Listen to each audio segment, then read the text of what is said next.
Hello दोस्तों, नमस्ते। मैं अमोल आप सभी का मेरे यूट्यूब चैनल पे स्वागत करता हूँ। दोस्तों, आप अगर नए हैं और स्टॉक मार्केट को सीखना चाहते हैं, आपको स्टॉक मार्केट के बारे में बिल्कुल कुछ भी नॉलेज नहीं है, तो वो पॉइंट्स मैं आपके इस वीडियो में क्लियर करूंगा। वैसे अगर आप देखेंगे तो यूट्यूब पे तो आपको लाखों वीडियोस मिल जाएंगे कि स्टॉक मार्केट में कैसे काम करे, स्टॉक मार्केट क्या है, स्टॉक मार्केट फॉर बिगिनर्स, बहुत सारे वीडियोस मिल जाएंगे।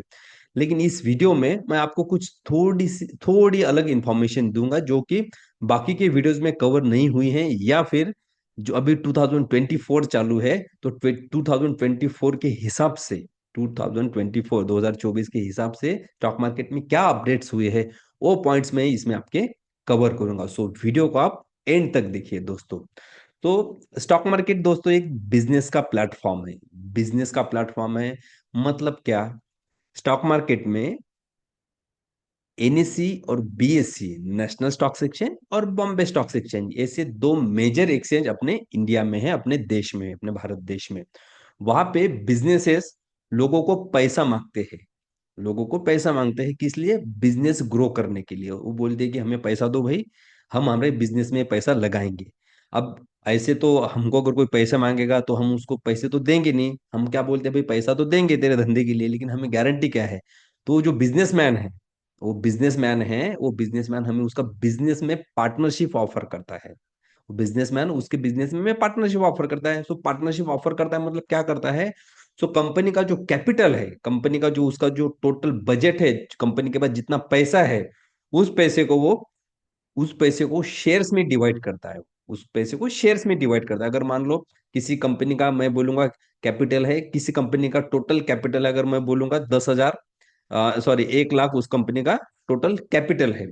अगर वो कंपनी को अगर 1,000 पार्ट्स में डिवाइड करता है, वो कंपनी का जो ओनर है कंपनी को 1 लाख पार्ट में अगर डिवाइड करता है, 1 लाख कंपनी का कैपिटल है, और 1 लाख कैपिटल को 10,000 पार्ट में अगर डिवाइड करता है, तो कंपनी का अगर एक पार्ट बनता है वो है 10 रुपए का। 10 रुपए का एक पार्ट बन गया, मतलब कंपनी का एक शेयर जो है वो 10 रुपए का हुआ। कंपनी के शेयर की प्राइस हुई 10 रुपए। अब वो क्या करेगा?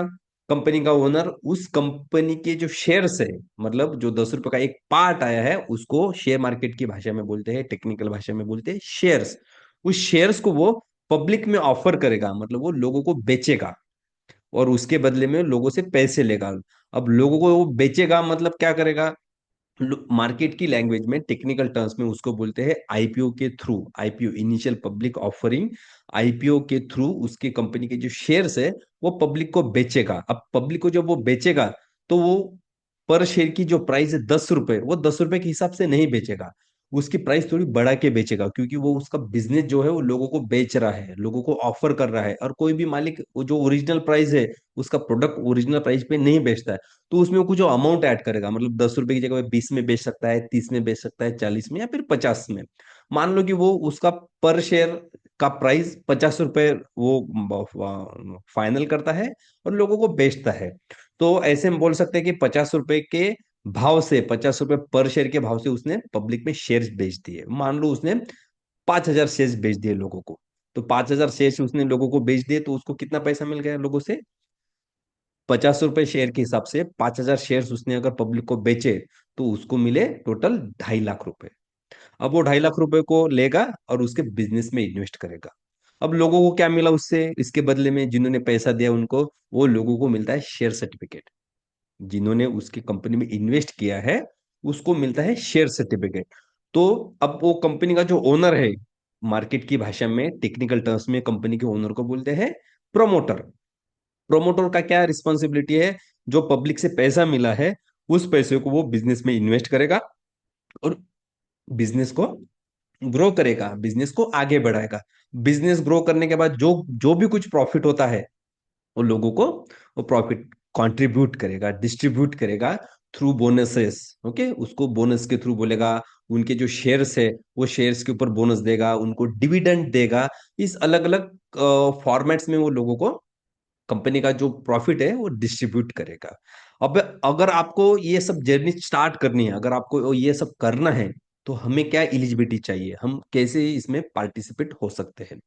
जैसे जो कंपनी का ओनर है, जो पब्लिक को शेयर्स ऑफर करता है, लोगों को ऑफर करता है कि मेरे पार्टनर बनो, तो जो लोग उसके पार्टनर बनना चाहते हैं, उनकी एलिजिबिलिटी होती है, उनका एक क्राइटेरिया होता है। उनको वो वहां पे लिस्ट होने के लिए या फिर उसके शेयर खरीदने के लिए, शेयर बाय करने के लिए डीमैट अकाउंट की जरूरत होती है। मतलब आपके पास अगर डीमैट अकाउंट नहीं है तो आप शेयर मार्केट में काम ही नहीं कर सकते हैं, हम डायरेक्टली ऐसा बोल सकते हैं। सो डीमैट, डीमटेरियलाइजेशन अकाउंट हमें कंपलसरी है अगर आप स्टॉक मार्केट में काम करना चाहते हैं तो। सो डीमैट अकाउंट जब तक आपके पास नहीं होगा, तब अगर वो कंपनी का मालिक, कंपनी का प्रमोटर शेयर बेच रहा है तो उसमें आप पार्टिसिपेट नहीं हो सकते। सो डीमैट अकाउंट कहाँ पे ओपन होता है, कैसे ओपन होता है? तो डीमैट अकाउंट के लिए रेगुलेटरी अथॉरिटी जो है अपने इंडिया की शेयर मार्केट की जो रेगुलेटरी अथॉरिटी है, उसको सेबी बोलते हैं, security exchange board of India. SEBI ने कुछ थर्ड पार्टी बनाया है, उसको बोलते हैं डिपॉजिटरी पार्टिसिपेंट, डीपी। आसान भाषा में उसको बोलते हैं ब्रोकर। सो ब्रोकर्स रखे हैं, आप ब्रोकर के थ्रू ऑनलाइन अकाउंट आपका ओपन कर सकते हैं। ब्रोकर आप अगर सिंपली गूगल पे भी सर्च करेंगे कि शेयर मार्केट ब्रोकर, तो आपको बहुत सारे ब्रोकर्स के नाम मिल जाएंगे। मैंने कुछ ब्रोकर के नाम रिकमेंड किए हैं आपके लिए, आप डिस्क्रिप्शन में आपको वो ब्रोकर कौन सा अच्छा है उसके रिलेटेड मैंने वीडियो भी बनाया है। आप ऊपर आई बटन में भी वो वीडियो चेक कर सकते हैं और डिस्क्रिप्शन में भी आपको वीडियो मिल जाएगा कि डिमैट अकाउंट ओपन करने के लिए अच्छा ब्रोकर कौन सा है, और उसके पास क्यों अकाउंट ओपन करना चाहिए उसी ब्रोकर के पास, वो भी मैंने इस वीडियो में मेंशन किया। तो आप वीडियो पक्का देखिए, आपको पूरी डिटेल जानकारी उस वीडियो में मिल जाएगी। ओके। सो जब ब्रोकर के पास आपका अकाउंट ओपन होता है, ब्रोकर के पास अकाउंट ओपन होने के बाद नेक्स्ट स्टेप आता है स्टॉक मार्केट में काम करने का तरीका। दो तरीके से आप स्टॉक मार्केट में काम कर सकते हैं। एक होता है इन्वेस्टिंग, आपने सुना होगा इन्वेस्टिंग, और दूसरा होता है ट्रेडिंग। ट्रेडिंग क्या है और इन्वेस्टमेंट क्या है? दोनों में बहुत बड़ा डिफरेंस है, दोनों में बहुत बड़ा डिफरेंस है। ट्रेडिंग, नॉर्मली स्टॉक मार्केट का जो टाइमिंग है अपने देश में, अपने भारत देश में, वो है सुबह 9:15 से 3:30 बजे तक। उसके पहले एक सेशन होता है छोटा सा, 9 से 9:10 या फिर 7 मिनट तक, उसको बोलते हैं pre open session, pre open market session. और दूसरा होता है 9:15 से 3:30 बजे तक, जो नॉर्मल मार्केट आवर्स जिसको बोलते हैं। तो नॉर्मल मार्केट आवर्स में ही हमें मार्केट में काम करना है, 9:15 से 3:30 बजे के बीच में।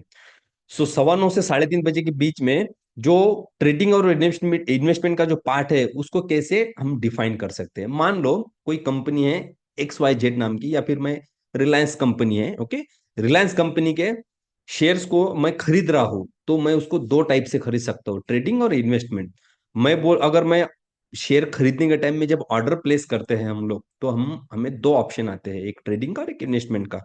मैं अगर इन्वेस्टमेंट का ऑप्शन सिलेक्ट करता हूं तो मैं उस शेयर को लंबे टाइम के लिए खरीद रहा हूं, उसका ऐसा मीनिंग होता है। मतलब लंबा टाइम मतलब 2 दिन, 3 दिन, 4 दिन, 5 दिन, 1 साल, 2 साल, 10 साल, 15 साल, जब तक आप जिंदा है, स्टॉक मार्केट जिंदा है, तब तक आप उस शेयर को रख सकते हैं, या फिर वो कंपनी जब तक स्टॉक मार्केट में है, तब तक वो शेयर आपके पास रहेगा। उसको बोलते हैं लॉन्ग टर्म इन्वेस्टमेंट। ओके, उसको बोलेंगे लॉन्ग टर्म। दूसरा क्या होता है, उसी शेयर को आप दूसरे तरीके से खरीद सकते हैं, उसको बोलते हैं ट्रेडिंग या फिर स्पेकुलेशन। ओके, ट्रेडिंग मतलब क्या? नॉर्मल जो 9:15 से 3:30 बजे तक का जो टाइम होता है, उसी टाइम में आप सुबह 9:15 से 9:15 के बाद आप शेयर को कभी भी खरीद सकते हैं, और 3:30 बजे के पहले, बिफोर 3:30, उस शेयर को आपको सेल करना पड़ता है, उसको बेचना पड़ता है। अगर 9:15 के बाद आप शेयर खरीदते हैं और 3:30 बजे के पहले आप उसको बेचते नहीं हैं, तो जिस ब्रोकर के पास अपना अकाउंट होता है, जिस ब्रोकर के पास, वो ब्रोकर उस शेयर को बेच देता है। ओके, अगर आप खुद नहीं बेचेंगे तो ये जो एक्टिविटी है, इसको स्टॉक मार्केट की भाषा में बोलते हैं ट्रेडिंग। मतलब शेयर को सुबह 9:15 बजे के बाद खरीदना और 3:30 बजे के पहले बेच देना। ओके, इसको बोलते हैं ट्रेडिंग। अगर आप खुद बेचेंगे नहीं तो शेयर, जो ब्रोकर है, वो शेयर वो खुद बेच देता है।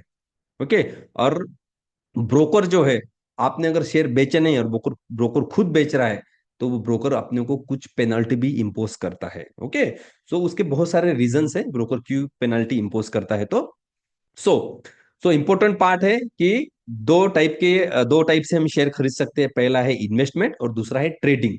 सो इन्वेस्टमेंट बेटर है कि ट्रेडिंग बेटर है? सो ये पॉइंट हम अभी डिस्कस करेंगे।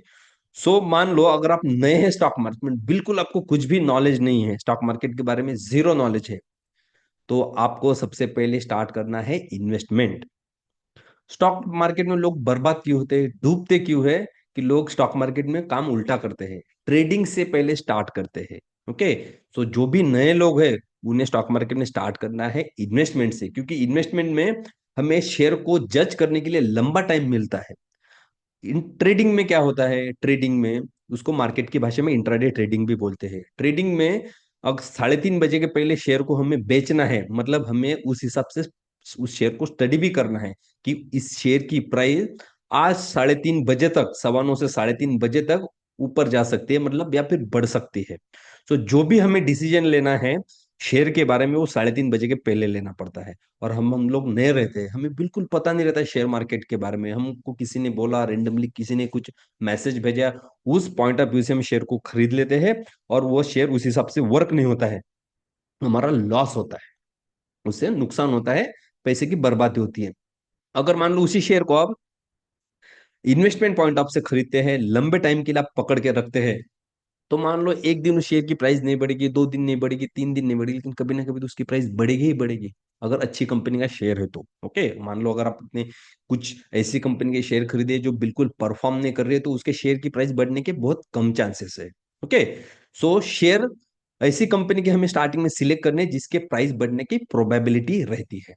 तो कौन सी कंपनी के शेयर हमें खरीदने चाहिए, ओके, ये पार्ट मैं आपको इस वीडियो में भी बताता हूँ। सो इनिशियली जो लोग नए हैं उन्हें कौन सी कंपनियों के शेयर खरीदने चाहिए स्टार्टिंग में। सो स्टॉक मार्केट में एनईसी एक्सचेंज पे लगभग 2000 से ज्यादा कंपनियां लिस्टेड है। एनईसी एक्सचेंज पे 2000 से ज्यादा कंपनियां लिस्टेड है, और बीएससी एक्सचेंज पे 7000 से ज्यादा कंपनियां लिस्टेड है।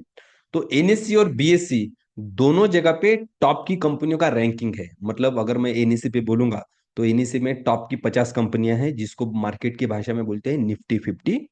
और बीएससी पे जो टॉप की 30 कंपनीज है उसको बोलते हैं सेंसेक्स। सो अगर आप नए हैं स्टॉक मार्केट में, आपको बिल्कुल मालूम नहीं है कि किस कंपनी में इन्वेस्टमेंट करना चाहिए, कौन सी कंपनी के शेयर खरीदने चाहिए, तो इन्वेस्टमेंट के लिए आप निफ्टी 50 का कोई भी शेयर इनिशियली खरीद सकते हैं।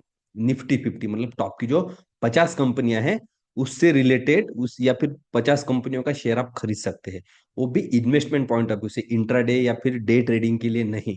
तो इन्वेस्टमेंट में 50 कंपनियों में से आप कोई भी शेयर खरीदते हैं, तो मान लो आज उस शेयर की प्राइस डाउन है, कल डाउन है, लेकिन उसकी प्राइस में आज कल में, महीने 1.5 महीने में इंक्रीज हो सकता है, उसका प्राइस जो है वो बढ़ सकता है। तो जो नए हैं, बिगिनर्स है, उन्होंने निफ्टी 50 छोड़ के इनिशियली किसी भी स्टॉक्स में नहीं जाना चाहिए। ओके। सो आज के लिए दोस्तों टिप है दूसरा कि निफ्टी 50 का शेयर आप खरीद लीजिए। ओके, कोई भी निफ्टी 50 की कंपनी में आप इन्वेस्टमेंट कीजिए। दूसरा टिप है आपके लिए कि आप निफ्टी 50 के ईटीएफ में भी आप इन्वेस्टमेंट कर सकते हैं, जो कि आपको कभी भी लॉस नहीं देगा, आपका उसमें कभी भी पैसा नहीं जाएगा। ईटीएफ मतलब एक्सचेंज ट्रेडेड फंड।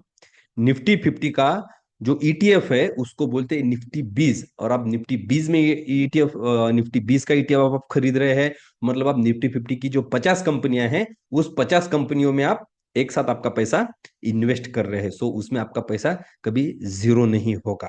ओके। सो आज के लिए इतना ही। वीडियो अच्छा लगा है तो पक्का सबके साथ शेयर कीजिए, लाइक कीजिए और कमेंट कीजिए। Thank you so much.